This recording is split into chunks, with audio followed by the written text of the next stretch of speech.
Apreciados estudiantes, bienvenidos nuevamente a nuestra clase de microeconomía. Para el día de hoy vamos a mirar las curvas de indiferencia como continuación de la clase anterior, donde veíamos la línea de restricción presupuestal.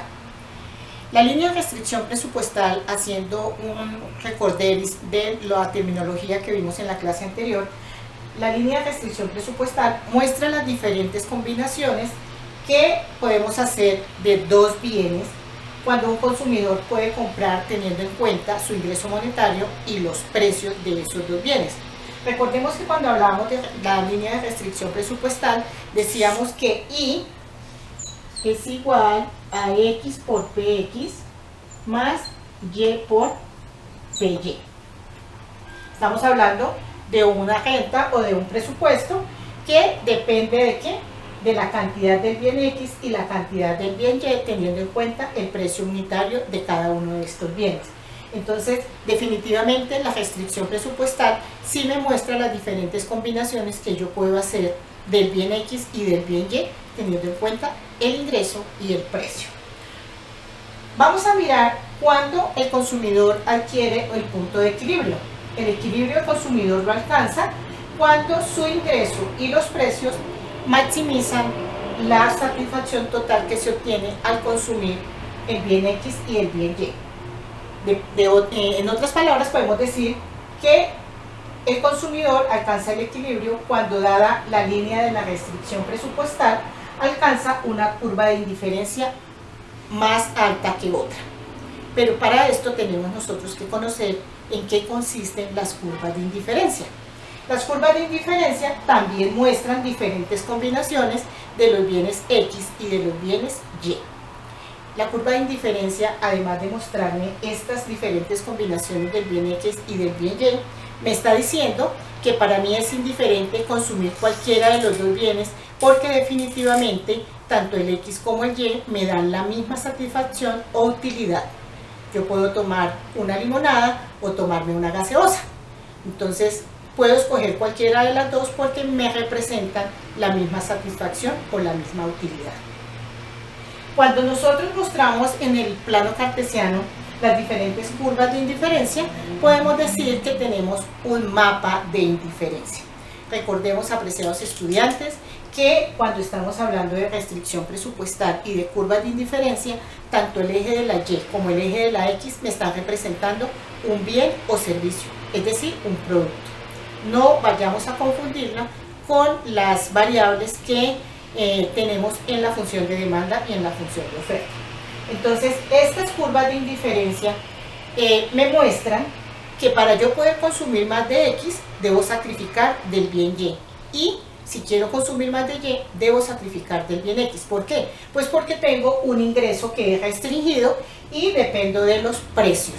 Si los precios de los bienes que estoy combinando bajan o disminuyen, me va a alcanzar para comprar mucha más cantidad, tanto del bien X como del bien Y. Vamos a mirar entonces las curvas de indiferencia en el plano cartesiano, definiendo exactamente que para poder consumir del uno, debo sacrificar del otro. Cuando yo sacrifico del bien Y para consumir más del bien X, estoy ante un término económico que se llama tasa marginal de sustitución. La tasa marginal de sustitución me dice que para poder aumentar el consumo del bien X, definitivamente tengo que disminuir el consumo del bien Y debido a una restricción presupuestal o a una renta restringida que todos tenemos. Esta tasa marginal de sustitución, pues obviamente que si me bajan los precios voy a poder consumir más. Ahora, las curvas de indiferencia de las que hablábamos hace un momento tienen unas características. Las curvas de indiferencia tienen tres características. La primera característica de las curvas de indiferencia, es que las curvas de indiferencia nunca se cortan. Nunca se cortan. Si yo tengo un mapa de indiferencia dado por el bien Y y por el bien X, y tengo acá las curvas de indiferencia, nunca se cortan precisamente por esta tasa marginal de sustitución. aumento el consumo del uno, disminuye el consumo del otro. Y de ahí me doy cuenta que las curvas de indiferencia tienen una forma decreciente, ¿cierto? Tienen una forma decreciente.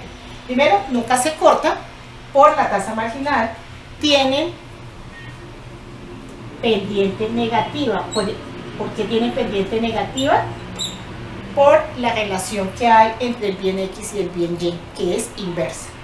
Y la tercera es que las curvas de indiferencia son convexas. ¿Son convexas a dónde? Al origen. Son convexas al origen. Este podría definirse como un mapa de indiferencia. Entre más alta sea la curva de indiferencia, estamos diciendo que más satisfacción tenemos del bien Y y del bien X. Entonces, apreciados estudiantes, en la tarde de hoy espero que hayan entendido el concepto de las curvas de indiferencia teniendo en cuenta la restricción presupuestal.